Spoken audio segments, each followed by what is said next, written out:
आप सबों को पुनः यीशु मसीह के नाम में अभिवादन।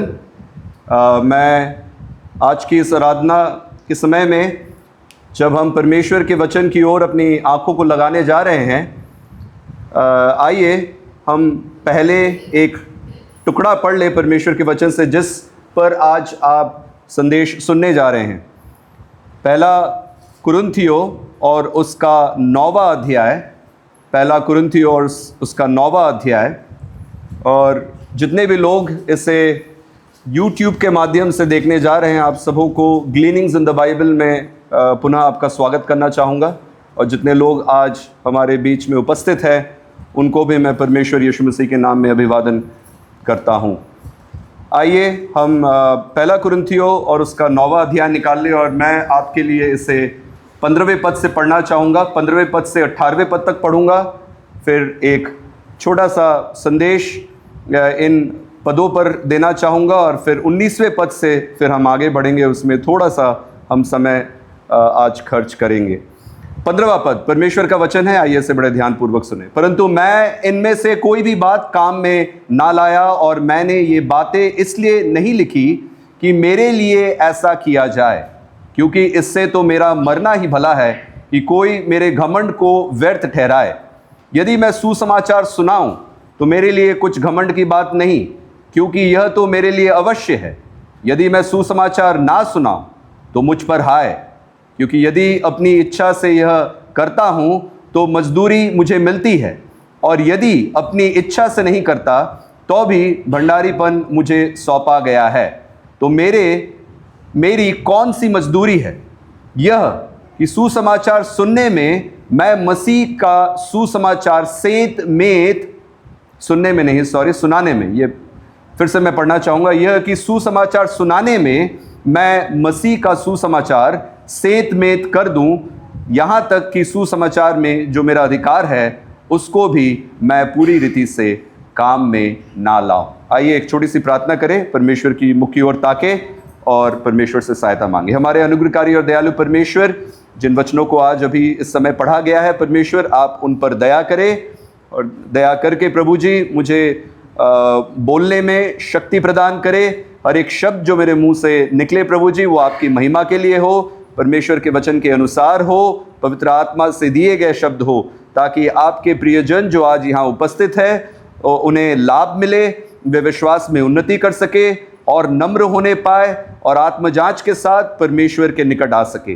प्रभु जी, हमारी निवेदन है कि इन वचनों के द्वारा जो भी लोग आज यहाँ उपस्थित है, वे और जो YouTube के माध्यम से इसे देखने जा रहे हैं, प्रभु जी इन सबों को आप आशीषित करें और इस वचन से उन्हें दृढ़ बनाएं, अनुग्रह में बलवंत करें, ताकि वे परमेश्वर के वचन का प्रचार याद से करते रहे और परमेश्वर के वचन के द्वारा डीलडॉल में बढ़ते जाएं और परमेश्वर के निकट पाए जाएं। हमारी यही आपसे निवेदन है। आपने इस प्रार्थना को सुना है, ये मेरा विश्वास है। इस प्रार्थना को मैं यीशु मसीह के नाम से मांगता हूँ, आमीन।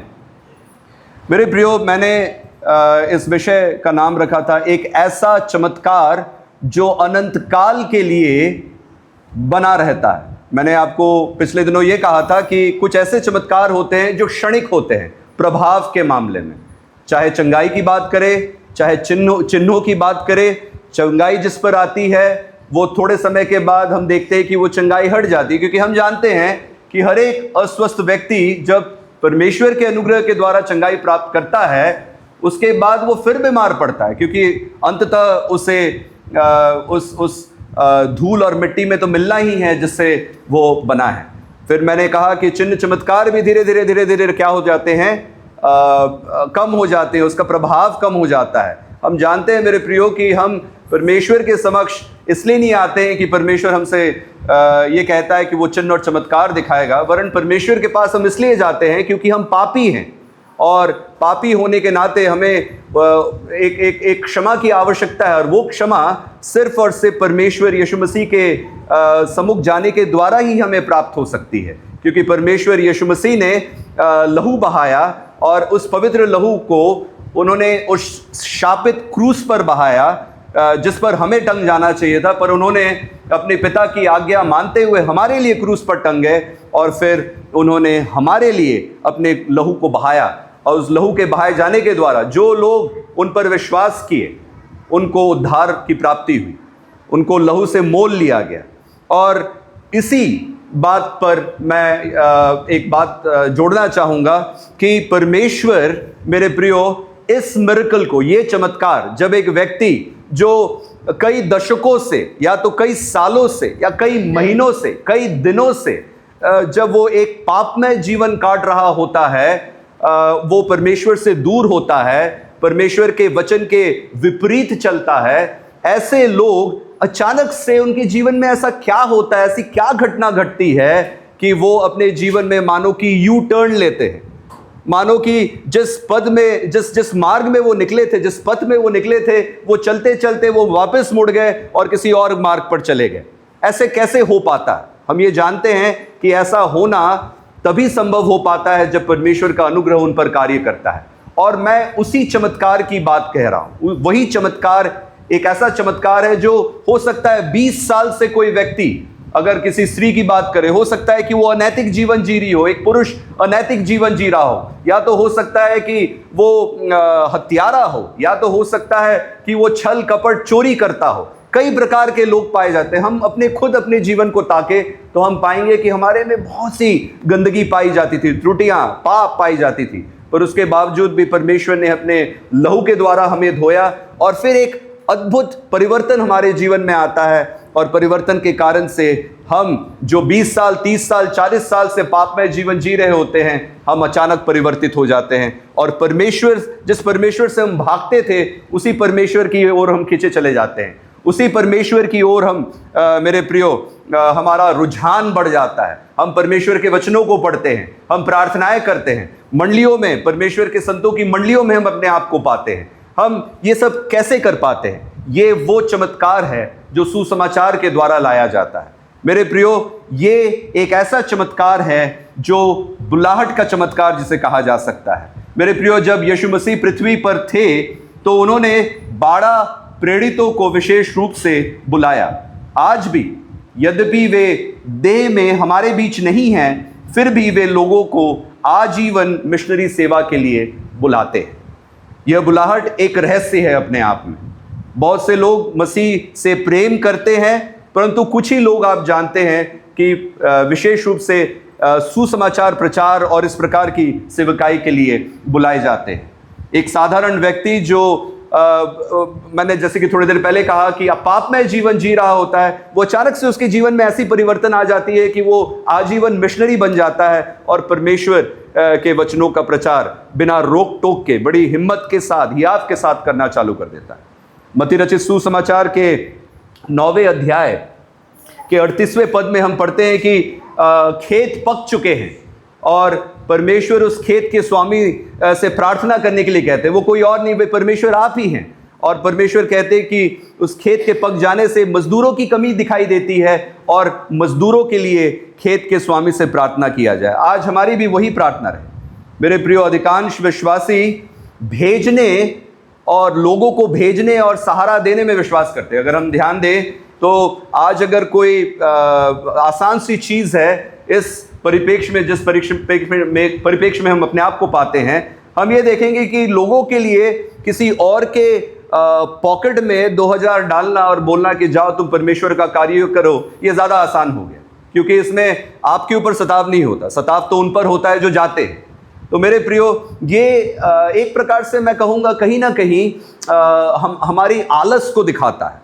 और मैं ये नहीं कहूँगा कि सभी लोग जा पाएंगे। कई लोग अपनी परिस्थितियों के कारण से बाहर नहीं जा पाते, परमेश्वर का वचन का प्रचार नहीं कर पाते हैं, पर इसका अर्थ ये नहीं है कि हम सब किसी न किसी प्रकार से अपने आप को एक सिर्फ भेजने वाले व्यक्ति के रूप में हम देखे जाए। हम वरन ऐसे लोग बने जो खुद बाहर जाए और खुद बाहर जाकर लोगों की जीवन में प्रवेश करते हुए, एक प्रवेश करना मतलब मेरा कहने का मतलब है उनके जीवन में एक हिस्सा बनते हुए, उनकी सहायता करते हुए उन्हें सच्चे मार्ग पर ले चलने के लिए हम अपने आप को तैयार करें। ये हमारा प्रयास होना चाहिए।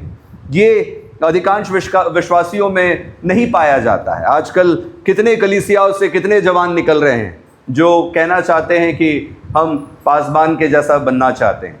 परमेश्वर का धन्यवाद हो कि इस कलीसिया में ऐसे लोग हैं जो कहते हैं कि हम पासबान के साथ कंधे के साथ कंधा मिलाकर खड़ा होना चाहते हैं। ये परमेश्वर की दया है। मानो कि मैं ऐसा सोचता हूँ कि इस कलीसिया में परमेश्वर के पवित्र आत्मा के द्वारा एक ऐसी कटाई हुई है, जिस कटाई में कुछ लोग बाहर उभर के आए हैं और निखर के आए हैं और उन्होंने कहा कि हम परमेश्वर के लिए खड़ा होना चाहते हैं।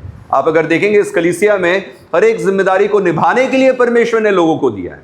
मुझे गाना नहीं आता, परमेश्वर ने गीतकारों को दिया है, भजनकारों को दिया है। मुझे कोई चीज़ बजाना नहीं आता, मेरे दोनों लड़कों को थोड़ा बहुत आता है, पर वो नहीं बजा पाते हैं, पर और शायद उस स्तर में नहीं बजा पाते हैं जैसे जिस स्तर में हमारे भाई विजय बजाते हैं। परमेश्वर ने इस कलीसिया को हमें ऐसा व्यक्ति दिया है।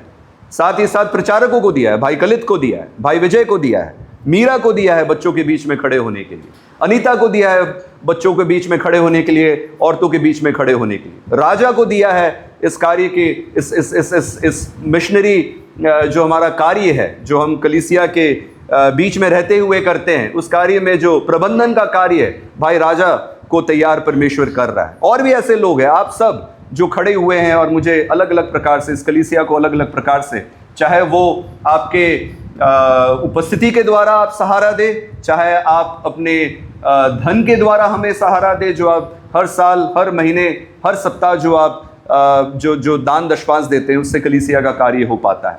परमेश्वर का धन्यवाद हो, बहुत अच्छी बात है। मेरे प्रियो, मैंने कहा कि पौलुस, पिछले सप्ताह भी मैं ये कह रहा था कि इन पदों को जब हम पढ़ते हैं तो वहाँ दो बातों को देखते हैं। एक तो सबसे पहली बात पौलुस की प्रेरणा और पौलुस की कार्यविधि, इन दोनों को हम देखते हैं। मैं एकदम संक्षिप्त में कहना चाहूँगा, पौलुस की प्रेरणा हम देखते हैं कि धन उसकी प्रेरणा नहीं थी। पौलुस आर्थिक सहायता चाहता तो कलीसिया से ले सकता था, पर उसने लिया नहीं। उसने सुसमाचार में ऐसा चाहा कि कोई बाधा ना आए, इसलिए उस अधिकार को, जिस अधिकार के द्वारा वो कलीसिया के लोगों से धन ले सकता था अपने सहारे के लिए, उसने लिया नहीं, क्योंकि वो नहीं चाहता था कि कलीसिया में सुसमाचार प्रचार करने में किसी प्रकार से कोई बाधा उत्पन्न हो। इसका मतलब ये नहीं है कि जो पासबान धन लेते हैं अपने कलीसिया के लोगों से, वो किसी प्रकार से गलत है, क्योंकि परमेश्वर का वचन यही अध्याय कहता है कि जो सुसमाचार का प्रचार करते हैं वो सुसमाचार के द्वारा ही अपनी जीवन यापन करेंगे। तो हमारे बीच में ऐसे पासबान होते हैं जो कलीसिया के दान दशपान से अपने खर्च और अपने सारे व्यय को देखते हैं, और वो बिल्कुल बाइबल के अनुसार है, उसमें कोई गलती नहीं है। पर पौलुस कुरिन्थियों की जो परिस्थिति है उसको ध्यान में रखते हुए उसने ये ठीक समझा कि सुसमाचार में बाधा ना आए, इसलिए उस अधिकार का उसने उपयोग नहीं किया। वो धन को अपना प्रतिफल नहीं बनाना चाहता था। और साथ ही साथ जब हम देखते हैं कि धन उसकी प्रेरणा नहीं थी, उसके साथ साथ मैंने आपको थोड़े दिनों पहले ही कहा था कि इस संसार में सिर्फ धन ही प्रेरणा का स्रोत नहीं होता है। कई जगहों पर धन नहीं होता है, पर अधिकार और साथ ही साथ पद लोगों के लिए एक फंदा बन जाता है। पौलुस चाहता तो अपना प्रेरिताई लोगों पर बोझ के रूप में रख सकता था और कह सकता था कि नहीं, मैं एक प्रेरित हूं और मेरा अधिकार बनता है तुम पर कि मैं इस प्रकार से तुम्हें अधीन बनाऊं।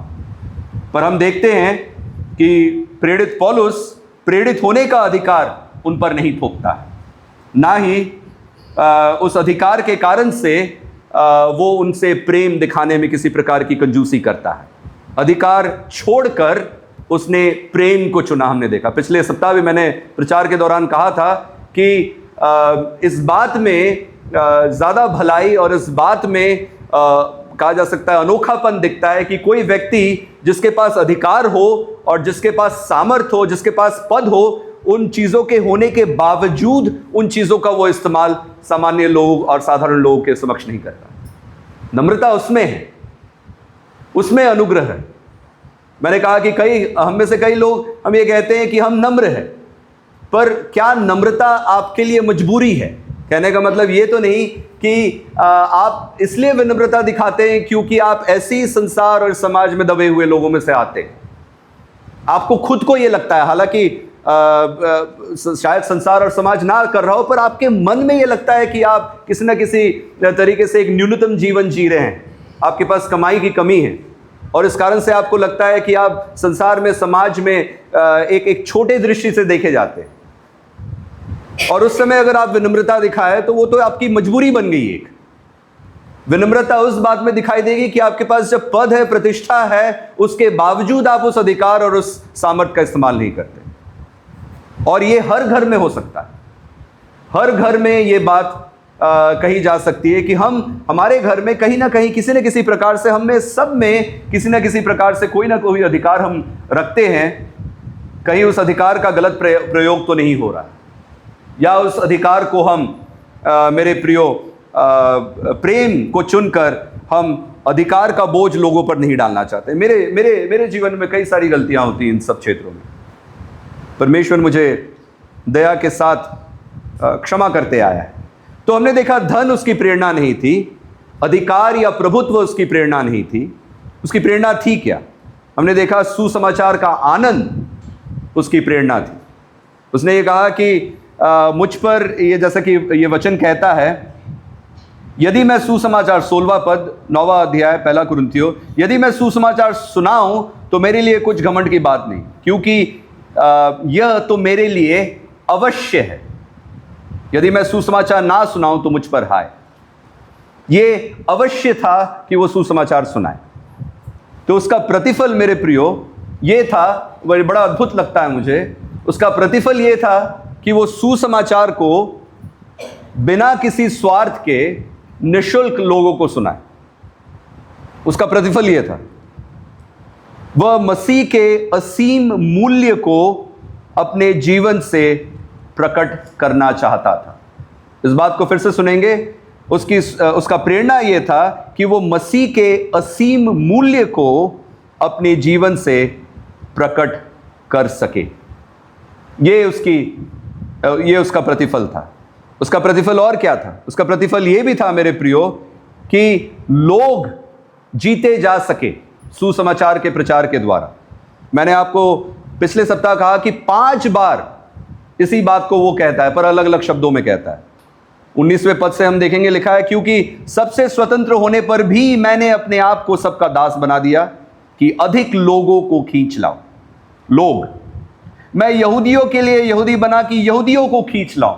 फिर से लोग, ये यहूदी लोग। उसके बाद जो लोग व्यवस्था के अधीन है, उनके लिए मैं व्यवस्था के अधीन होने पर भी व्यवस्था के अधीन बना, कि ना होने पर भी व्यवस्था के अधीन बना, कि उन्हें जो व्यवस्था के अधीन है खींच लाऊं। फिर से लोग, व्यवस्थाहीनों के लिए मैं, जो परमेश्वर की व्यवस्था से हीन नहीं परंतु मसीह की व्यवस्था के अधीन हूं, व्यवस्थाहीन सा बनूं कि व्यवस्थाहीनों को खींच लाऊं। फिर से लोग, मैं निर्बलों के लिए निर्बल सा बना कि निर्बलों को खींच लाऊं। मैं सब मनुष्यों के लिए सब कुछ बना कि किसी ना किसी रीति से कई एक का उद्धार कराऊं। तो वो ये देख रहा है, सबसे पहले उसकी प्रेरणा ये नहीं है कि धन है, उसकी प्रेरणा ये नहीं कि अधिकार है या उसकी प्रभुत्व, उसकी प्रेरणा ये है कि वो लोगों को जीत सके। उसकी प्रेरणा ये है कि सुसमाचार का प्रचार सेत में निःशुल्क, बिना रोक टोक के वो कर सके। पर साथ ही साथ लोगों को वो जीतना किस लिए चाहता है? लोगों को जीतना, जब ये परमेश्वर के वचन के मूल लिपि को आप पढ़ते हैं तो वहां पे ये जो शब्द जीतना है, जीतना तो लोग कई प्रकार से जीत सकते हैं। कई बार हम तर्क के माध्यम से जीत सकते हैं, है कि नहीं? कई लोग तर्क के माध्यम से जीतते हैं। ये जीत वो जीत नहीं है। ये जीत है परमेश्वर के लिए लोगों को जीत लेना ताकि वो उद्धार प्राप्त कर सके। परमेश्वर के लिए लोगों को जीत लेना। कई बार हम अपनी जीत के लिए लोगों से तर्क करते हैं, परमेश्वर के लिए नहीं जीतने की कोशिश करते। अगर हम परमेश्वर के वचन पर ही सोच के चलिए, अगर कोई वैचारिक मतभेद उठ जाता है तो हम एक दूसरे से लड़ बैठते हैं, और हम वो वैचारिक मतभेद में ये नहीं चाहते कि परमेश्वर के लिए उसको जीत लूं, चाहते हैं कि मैं किसी ना किसी प्रकार से क्या कर लूं, इस तर्क को जीत लूं। वरन यहां पे हम देख रहे हैं कि परमेश्वर के लिए वो लोगों को जीतना चाहता है। क्यों? ताकि वे उद्धार प्राप्त कर सके। मैं यह सब कुछ सुसमाचार के लिए करता हूं कि औरों के साथ उसका भागी हो जाऊं। ये और एक प्रेरणा है। धन नहीं है, अधिकार नहीं है, प्रभुत्व नहीं है। क्या है? सुसमाचार का सेत में प्रचार होना, नंबर 1, पहला बिंदु। दूसरा, कि परमेश्वर के लिए वो लोगों को जीत सके और कई प्रकार के लोगों को जीत सके, साथ ही साथ इसलिए जीत सके कि वो उन्हें उद्धार मिले। मेरे प्रियो, जब आप इसकी मूल लिपि में जाएंगे तो आप देखेंगे कि ताकि मैं परमेश्वर के लिए कुछ लोग को बचा लूं। और आप जब भी, आपको मैं बताना चाहूंगा, परमेश्वर के वचन को आप जितने बार पढ़ेंगे आप उतने बार पाएंगे, विशेष रूप से थिस्सलुनीकियों को पढ़िए, रोमी को पढ़िए, आप यही पाएंगे कि परमेश्वर से मतलब परमेश्वर के लिए किसी को बचाना का अर्थ होता है परमेश्वर से उनको बचाना। परमेश्वर के लिए किसी को बचाना मतलब परमेश्वर से ही उनको बचाना। कहने का मतलब यह है कि हमारा सबसे बड़ा, कहा जा सकता है, हमारे ऊपर जो सबसे बड़ी जो तलवार लटक रही थी वो शैतान का तलवार नहीं था। हमारे ऊपर जो सबसे बड़ा जो विपत्ति आ रही थी वो किसी मनुष्य का बनाया हुआ विपत्ति नहीं था। जो सबसे बड़ी विपत्ति हमारे ऊपर आ रही थी वो विपत्ति है परमेश्वर का क्रोध, और उस क्रोध से परमेश्वर ने हमें बचाया। अपने ही क्रोध से परमेश्वर ने हमें बचाया। वो सबसे बड़ी विपत्ति थी मेरे और आपके लिए। परमेश्वर का वचन ये कहता है कि तुम उससे ना डरो जो तुम्हारे शरीर को हानि पहुंचाए, वरन उससे डरो जो तुम्हारे शरीर और तुम्हारी आत्मा दोनों का नाश कर सकता है। मतलब ये कौन है? ये परमेश्वर आप है। तो मेरे प्रियो, परमेश्वर खुद कहता है और खुद इस प्रबंध को करता है कि मैं और आप परमेश्वर के क्रोध से ही बच सके, और उसी को यहां पे पौलुस कह रहा है कि मैं कुछ लोगों को उद्धार दिलवा सकूं, सेव कर सकूं, इंग्लिश में है, और मूल लिपि में भी वही है कि मैं उन्हें बचा लूं, किसी प्रकार से परमेश्वर के क्रोध से बचा लूं। तो ये उसके प्रेरणा है। हमने अंतिम भाग में जो देखा, ये मेरे संदेश का पहला जो भाग था, मेरे संदेश के पहले भाग का ये जो अंतिम जो पॉइंट था वो ये था कि हमारे जीवन में हमारा प्रेरणा क्या रहे। हमारी प्रेरणा इस बात में पाई जाए कि क्या मैं परमेश्वर के लिए लोगों को जीत रहा हूं, क्या मैं परमेश्वर के द्वारा ही परमेश्वर से लोगों को उद्धार दिलवा रहा हूं, उद्धार कराऊं, लिखा हुआ। फिर यह लिखता है कि मैं ये सब कुछ सुसमाचार के लिए करता हूं कि औरों के साथ उसका भागी हो जाऊं। मैं एक किताब पढ़ रहा था और कुछ चीजें सुन भी रहा था इस विषय पर, और मेरा ध्यान उस बात पर गया जब प्रचारक ने यह बात कहा कि आपने इस बात पर ध्यान दिया कि पौलुस यहां यह नहीं कहता है कि मैं ये सब कुछ सुसमाचार के लिए करता हूं ताकि और मेरे साथ मेरे आशीष का भागी बन जाए। वो ये नहीं कह रहा है कि मैं सब कुछ सुसमाचार के लिए इसलिए करता हूं कि जो और लोग हैं वो मेरे आशीषों में भागी बन जाए। वो ये नहीं कह रहा। उसने क्या कहा, ध्यान दीजिए। उसमें ये कह रहा है कि मैं यह सब कुछ सुसमाचार के लिए करता हूं कि औरों के साथ उसका भागी हो जाऊं। मतलब आप यहां मेरे सामने बैठे हुए हैं, मैं परमेश्वर का वचन का प्रचार कर रहा हूं। मैं ये कह सकता हूं कि मेरे प्रियो, मैं चाहता हूं कि जिस आशीष को मैंने पाया है उस आशीष के भागी आप बन जाए। वो किसी प्रकार से गलत नहीं होगा कहना, पर यहां पौलुस उसको प्रेरणा के रूप में नहीं कह रहा है। वो ही नहीं कह रहा है कि मेरी प्रेरणा इस बात में पाई जाती है कि सब मेरे आशीष के भागी बन जाए, पर वो ये कह रहा है कि मैं दूसरों के आशीष का भागी बन सकूं। इसका मतलब क्या है? सुनने में बड़ा अद्भुत लग रहा है। सुनने में ऐसा लग रहा है कि कहीं वो लालची तो नहीं है दूसरे आशीषों के लिए। नहीं मेरे प्रियो, ऐसा नहीं है उसका अर्थ। इसका मतलब अर्थ ये है मेरे प्रियो कि पौलुस ये चाहता है कि जब वो सुसमाचार का प्रचार करेगा और सुसमाचार के प्रचार करने के बाद कुछ लोग मन फिराएंगे, और मन फिराने के बाद परमेश्वर को अपना उद्धारकर्ता करके ग्रहण करेंगे, तब वो अपने जीवन में ये पाएंगे कि उनके पापों को क्षमा कर दिया गया है।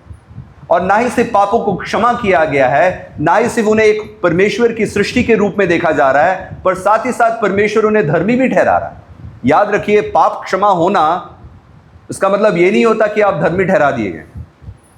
परमेश्वर ने पाप क्षमा किया, फिर साथ ही साथ परमेश्वर ने धर्मी ठहराया। धर्मी ठहराने के बाद परमेश्वर चाहता तो आपको छोड़ सकता था, मुझे छोड़ सकता था उस परिस्थिति में, पर परमेश्वर ने नहीं छोड़ा। परमेश्वर ने हमें कहा कि ना ही सिर्फ मैंने तुझे क्षमा किया, ना ही सिर्फ तुझे मैंने धर्मी ठहराया, साथ ही साथ मैंने तुझे अपना संतान भी बनाया। संतान बनाकर छोड़ सकता था, पर वहां पे रुका नहीं। कहा कि नहीं, मैं तुझे संतान के साथ साथ मैं तुझे अपना संगी वारिस भी बनाता, मेरा संगी वारिस। अब आप ये कह सकते हैं मेरे प्रियो कि इसमें कौन सी बात है, संतान तो वारिस बनते ही है।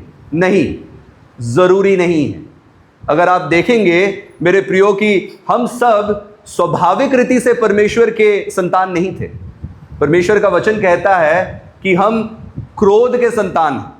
हम बड़ी तेजी से किसकी ओर बढ़ रहे थे, हमारे विनाश और हमारे नाश की ओर बढ़ रहे थे। पर परमेश्वर ने मानो कि अपने अद्भुत करुणा में अपने हाथ को बढ़ाया और बढ़ाकर हम उनमें से कुछ लोगों को निकाल लिया, जिनमें से हम कुछ लोग यहां पाए जाते हैं। मैं इस बात को क्यों कह रहा हूं? मैं इस बात को इसलिए कह रहा हूं मेरे प्रियो कि जो स्वाभाविक रीति से परमेश्वर के संतान नहीं है, हम सब परमेश्वर की सृष्टि हैं। याद रखें, हर एक व्यक्ति इस संसार, इस पृथ्वी में जितने भी जन्मे हैं, जिनकी भी मृत्यु हुई है, जो अभी जिंदा है और जो अभी आगे जाके जन्म लेने वाला है और अंत में उसकी मृत्यु होने वाली, ये करोड़ों अरबों लोग, हर एक व्यक्ति परमेश्वर की सृष्टि है। पर हर एक व्यक्ति परमेश्वर के संतान नहीं है, क्योंकि परमेश्वर के संतान वही है जिनके लिए लहू परमेश्वर ने बहाया और जिनके द्वारा, उस लहू के बहाए जाने के द्वारा उनको संतान ठहराया गया। तो हम परमेश्वर की सृष्टि बनकर रह सकते थे, पर परमेश्वर ने हमें परमेश्वर का संतान ठहराया। और जो गोद लिए हुए संतान हैं, याद रखिए, भारत का नियम भी ये कहता है कि जरूरी नहीं है कि गोद लिए हुए संतान को हम किसी संपत्ति का वारिस ठहराए, जरूरी नहीं है। पर परमेश्वर, हम सब लेपालक संतान है, परमेश्वर का वचन कहता है, गोद लिए लोग हैं। उसके बावजूद परमेश्वर ने कहा कि मैं तुम्हें संगी वारिस बनाता हूं। और साथ ही साथ हमें किसके साथ खड़ा कर दिया? हमें यीशु मसीह के साथ खड़ा कर दिया। एक स्तर में हम पाए जाते हैं। जो यीशु मसीह, जो परमेश्वर के सारे संपत्ति का, इस पूरे पृथ्वी का, इस पूरे जगत का, इस संसार का वारिस है, उसके साथ हमें खड़ा कर दिया और कहा कि तू इसके साथ संगी वारिस है। तो परमेश्वर ने ना ही हमें क्षमा किया, ना ही परमेश्वर ने हमें धर्मी ठहराया, ना ही सिर्फ हमें परमेश्वर ने संतान बुलाया, ना ही सिर्फ परमेश्वर ने हमें संगी वारिस बनाया, पर साथ ही साथ परमेश्वर ने मिरास दिया और साथ ही साथ कहा कि तू इसके साथ राज्य करेगा। तो इन सारी बातों को सुनकर एक व्यक्ति, जब सुसमाचार का कार्य का प्रभाव उस पर होता है, तो वो अपने आप को आनंदित और मगन पाता है। वो हर्षोल्लास से भर जाता है, उसके आंखों से आंसू बहते, उसका हृदय नरम हो जाता है, उसका कठोर पत्थर सा हृदय नरम हो जाता है और वो ये कहना लग जाता है कि अब मैं परमेश्वर के लिए जीवन जीऊंगा। मेरे जितने भी अभी दिन बचे हुए इस जीवन में, मैं सिर्फ और सिर्फ परमेश्वर के लिए ही उन्हें खर्च करूंगा। इस खुशी में पौलुस चाहता है कि वो आपके साथ खड़े हो। वो चाहता है, वो देखे कि आप और मैं उस हर्षोल्लास को वो देखना चाहता है कि देख, सुसमाचार का प्रचार हुआ और वो हर्षोल्लास से भर गया, और उस हर्षोल्लास को वो अपनी आंखों से देखना चाहता है। क्या मेरे प्रियो, आप में और मेरे में ये प्रेरणा पाई जाती है? हमने कितने बार ऐसा हुआ है, कितने बार ऐसा हुआ है कि हम एक मेज पे बैठे हुए हैं और उल्टे तरफ हमारा एक मित्र बैठा हुआ है, और उस मित्र की ओर आंखों में आंखें डालकर हमने कहा कि हे मेरे भाई, हे मेरी बहन, हे मेरी मित्र, मैं चाहता हूं कि तुझे उद्धार मिले। मैं चाहता हूं कि तू मेरे साथ स्वर्ग में खड़ा हुआ पाया जाए। मैं चाहता हूं कि जिस आशीष को मैंने देखा है अपने जीवन में, वो आशीष तेरे जीवन में भी पाया जाए। कितने बार ऐसा हुआ, कितने बार हुआ? शायद ये हमें करने की आवश्यकता है। शायद हमें अपने पति के सामने बैठकर, या अपनी पत्नी के सामने बैठकर, या अपने बच्चों के सामने बैठकर, या हमारे मित्रों के सामने बैठकर, उनके आंखों के साथ आंखें मिलाकर हमें ये कहना चाहिए कि मैं सही में तुझे चाहता हूं। मैं चाहता हूं कि तू स्वर्ग में पाया जाए मेरे साथ। मैं चाहता हूं कि तू स्वर्ग के आशीषों में अपने आप को देखे। मैं चाहता हूं कि तू अधोलोक में ना पाया जाए। आंखों से आंखें मिलाकर पौलुस उस आशीष में भागी बनना चाहता है, क्योंकि पौलुस ने लोगों के साथ आंखें मिलाकर ये बातें कही हैं। कहता है एक जगह कि परमेश्वर के वचन में ये कहता है कि वो क्या करता था, वो लोगों को निरुत्तर कर देता था। वचन में लिखा है पौलुस के विषय में, वो कहता था कि वो विवाद करता था लोगों से। आप खुद सोचिए, एक विवाद जब होता है, हम एक दूसरे की ओर ताकते हुए करते हैं, एक दूसरे की आंखों में झांक कर करते हैं। ये सब क्यों कर रहा है? इसलिए नहीं कि वो तर्क जीत जाए, इसलिए क्योंकि वो चाहता है कि वो परमेश्वर के लिए जीत लिया जाए। वो चाहता है कि वो परमेश्वर के लिए उद्धार पाए और उस आशीष में वो भागी बनना चाहता है। मेरे प्रियो, ये होनी चाहिए हमारी प्रेरणा। प्रेरणा हमारी ये होनी चाहिए कि मैं अपने भाई, अपने बहन, अपनी माता, अपने पिता, अपने मित्रों को मैं ये कह सकूं, आंखें से आंखों के साथ आंखों मिलाकर ये कह सकूं कि परमेश्वर चाहता नहीं है कि तुम इस परिस्थिति में पाए जाओ। परमेश्वर ने अपने पुत्र के द्वारा सुसमाचार के माध्यम से तुमसे बातें किया है। मेरे प्रियो, अब मुझे ये लेके चलता है मेरे अंतिम भाग में, और वो है पौलुस की कार्यविधि। पौलुस की कार्यविधि, और इस कार्यविधि को हम अगर ध्यान से पढ़ेंगे मेरे प्रियो, तो बहुत कुछ सीख पाएंगे। ये जो कार्यविधि यानी कि उसका जो मेथड है वो बड़ा ही कन्विक्टिंग है। कहने का मतलब ये मुझे अपने मेरे ऊपर खुद एक प्रश्न चिन्ह उत्पन्न हो जाता है जब मैं इसको पढ़ता हूं। ये कार्यविधि क्या है? ये कार्यविधि कहता है 9 का 19 मैं आपके लिए पढ़ना चाहूंगा। 9 का 19 कहता है, क्योंकि सबसे स्वतंत्र होने पर भी मैंने अपने आप को सबका दास बना दिया है कि अधिक लोगों को खींच लाऊं, अधिक लोगों को खींच लाऊं, अधिक लोगों को जीत सकूं, अधिक लोगों को उद्धार दिलवा सकूं, ताकि सुसमाचार का प्रचार उनके बीच में निःशुल्क किया जाके सेत मेत में किया जा सके, पैसे के लिए नहीं, अधिकार के लिए। बार बार इन बातों को अपने आप को स्मरण दिलवाते रहे। 19 कहता है, स्वतंत्र होने पर भी मैंने अपने आप को सबका दास बना दिया है। 20वां कहता है, मैं यहूदियों के लिए यहूदी बन गया। D.A. कार्सन, जो कि एक परमेश्वर के विश्वास योग्य सेवक है, उन्होंने कहा पौलुस इस बात को क्यों कह रहा है कि मैं यहूदियों के लिए यहूदी बन जाऊं? पौलुस तो यहूदी खुद था ही। वो अपने आप को इब्री बुलाता है। वो कहता है कि मैं गमलीएल के अधीन होकर मैंने पढ़ाई लिखाई की। वो तो था ही यहूदी, तो इस बात को क्यों कह रहा है कि मैं यहूदियों के लिए यहूदी बन जाऊं?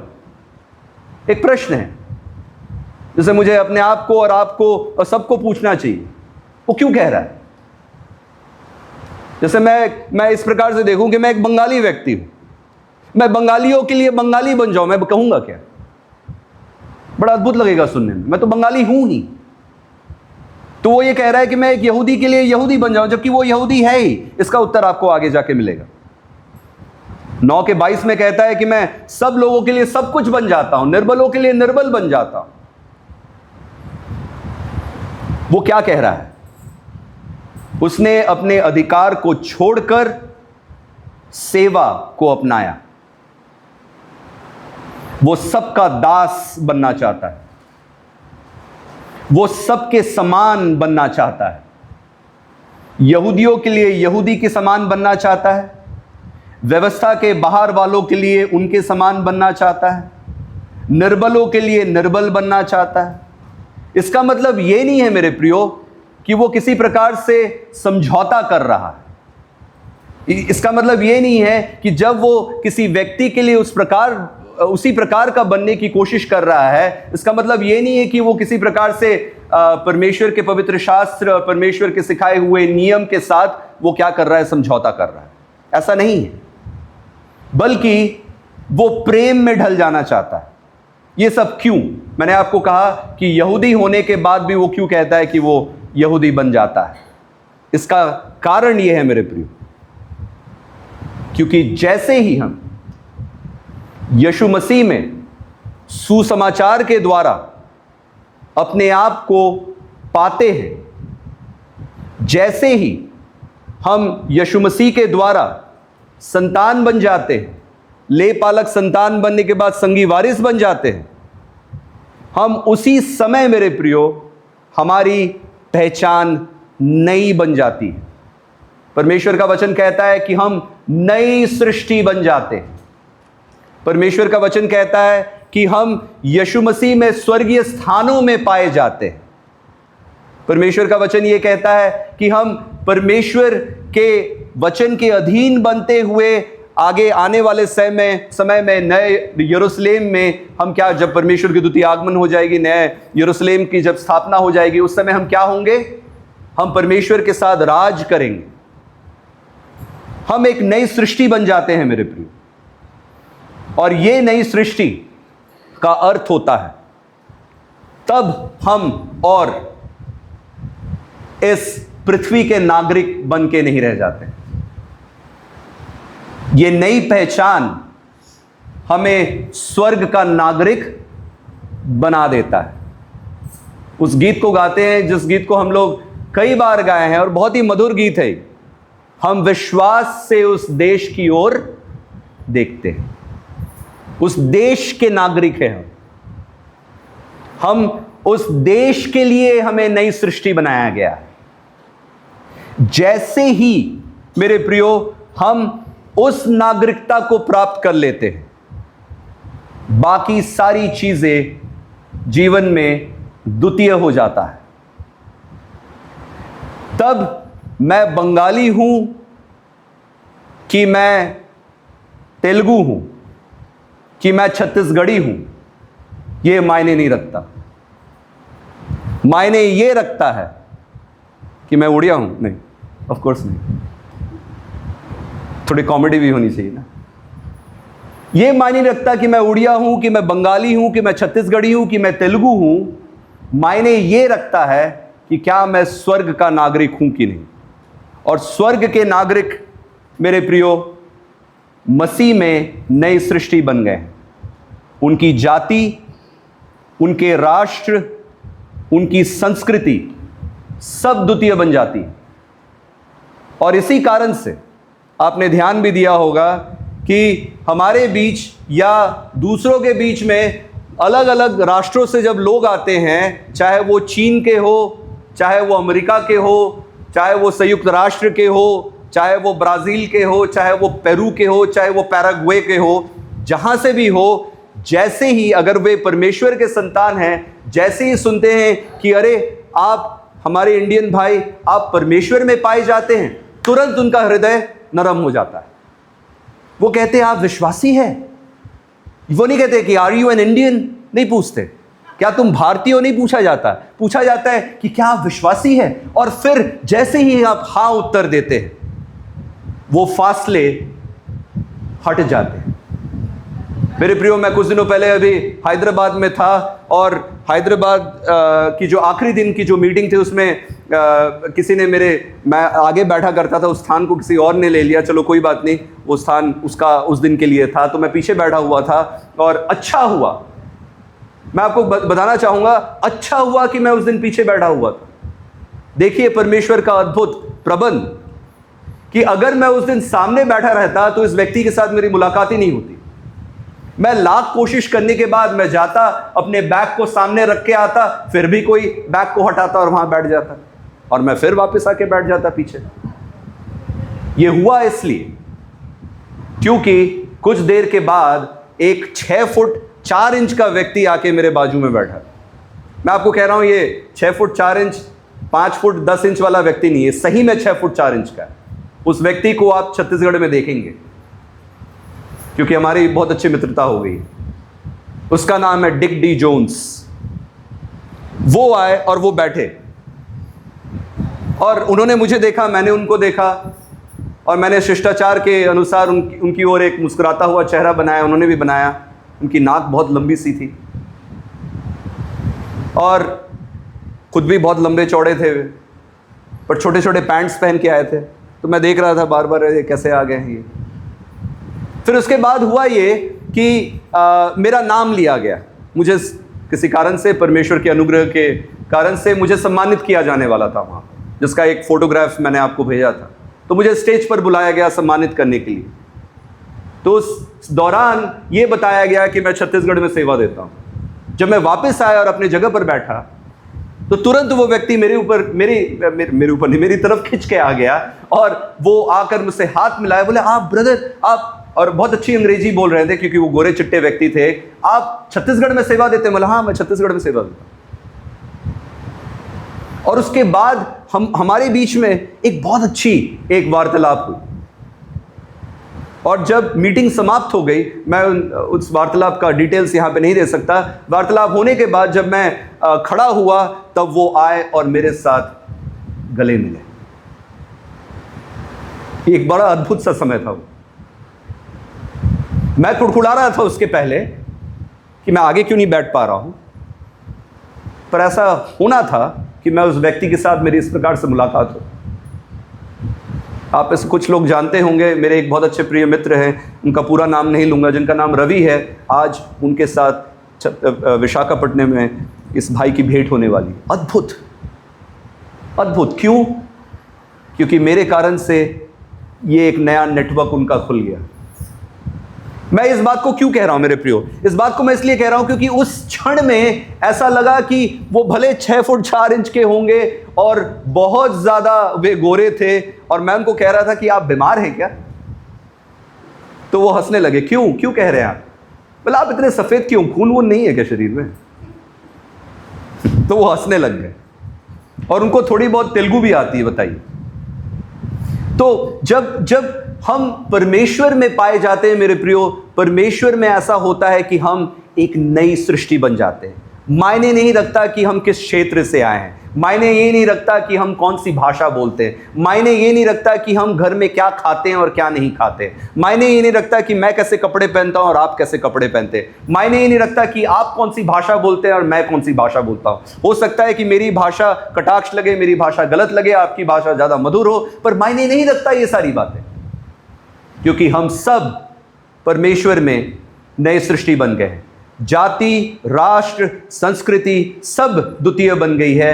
हमारी सच्ची नागरिकता उस समय यीशु मसीह में पाई जाती है, और इस बात का ध्यान पौलुस को था। इसलिए वो कहता है मैं यहूदी तो हूं, पर फिर भी यहूदियों के लिए मैं यहूदी बन जाता हूं, क्योंकि वो ये जानता है कि वो एक परमेश्वर में एक ऐसे जगह का नागरिक बन गया है जिसमें वो शब्द यहूदी बहुत छोटा हो गया है उसके लिए, पर उनके लिए वो बन जाता है। आप खुद सोचिए, वो कहता है कि मैं यहूदियों के लिए यहूदी बन जाता हूं, व्यवस्थाहीनों के लिए मैं व्यवस्थाहीन बन जाता हूं, निर्बलों के लिए मैं निर्बल बन जाता हूं। उसके लिए यहूदी होना कोई मायने नहीं रखता।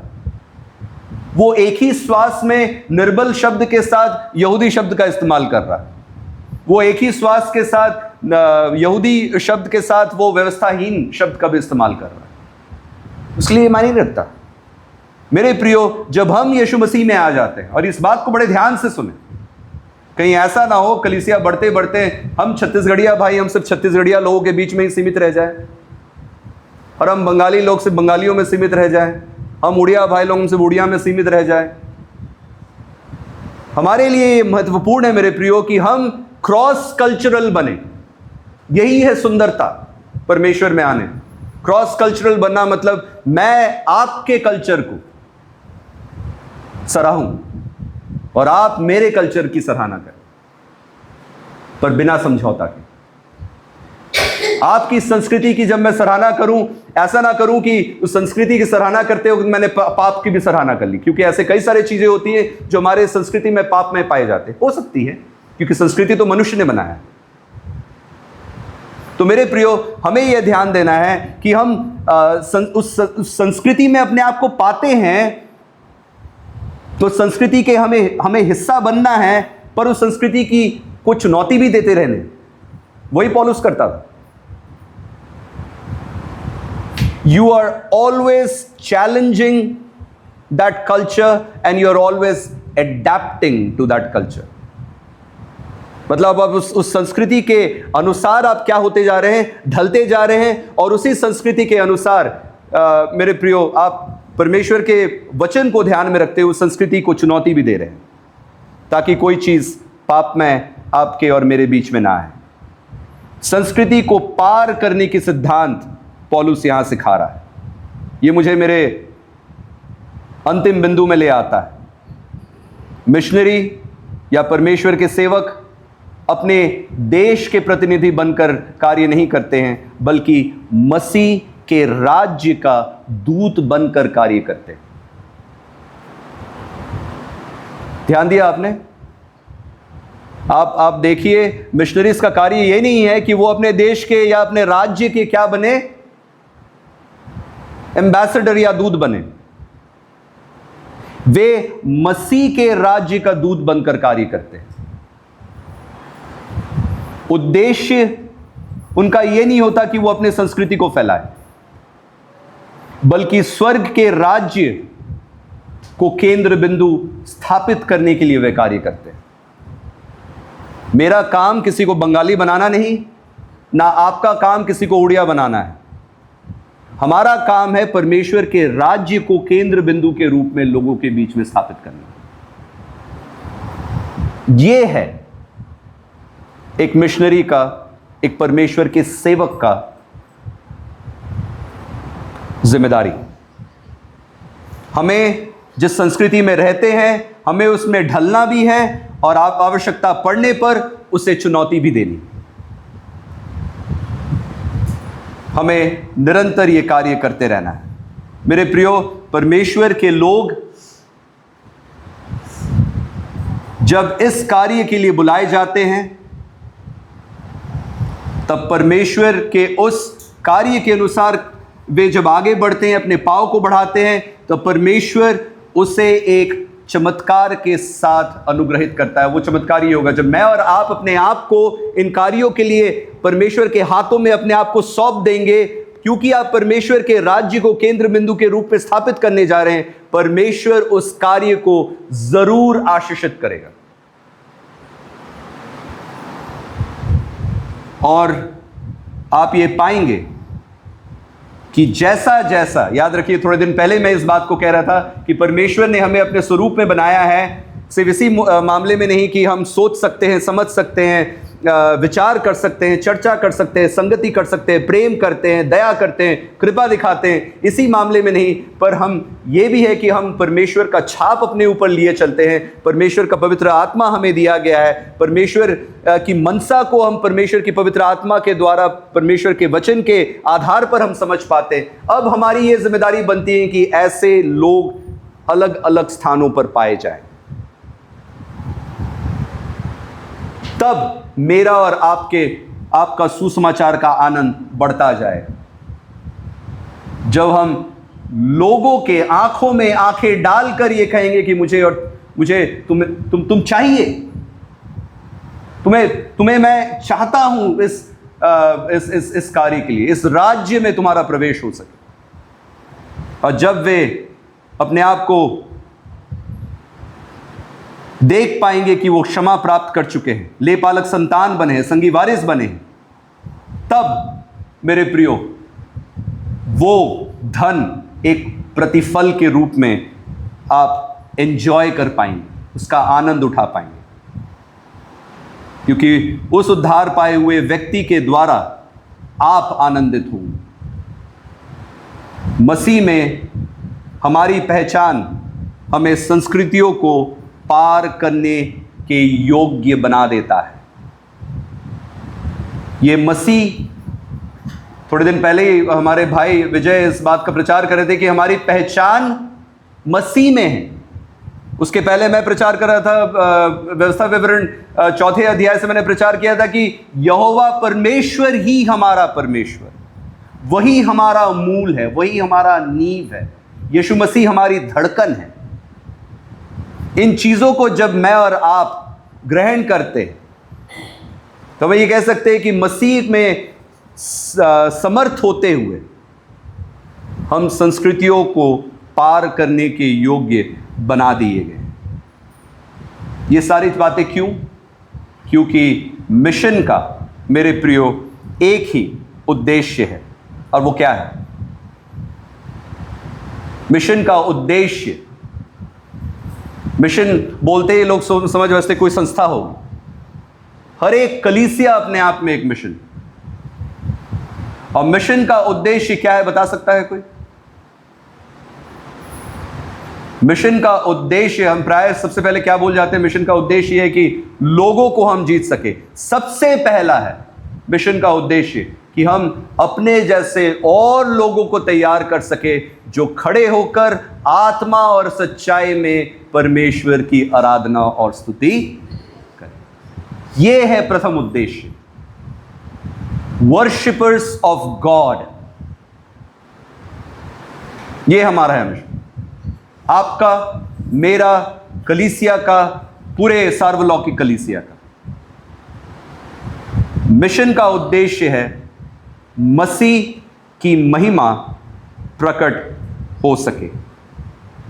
और इसमें मुझे और आपको इस बात को बोलकर मैं विराम देना चाहूँगा, अनुशासित होना होगा। ये अपने आप नहीं आएगा, इसके लिए आपको अपने हाथ और पाँव को आगे बढ़ाना होगा। ये अपने आप नहीं आता, इसके लिए आपको उस दौड़ में भागना होगा। आप अपने पाँव को जंजीरों में बांधकर सोचेंगे कि आप बस खड़े होकर आप इस मसीह दौड़ में भाग ले सकते नहीं, तो फिर वो दौड़ नहीं होती। इस मसीह दौड़ में परमेश्वर ने कहा है कि आपको भागना है, और इसलिए आपके पाँव हल्के होने चाहिए।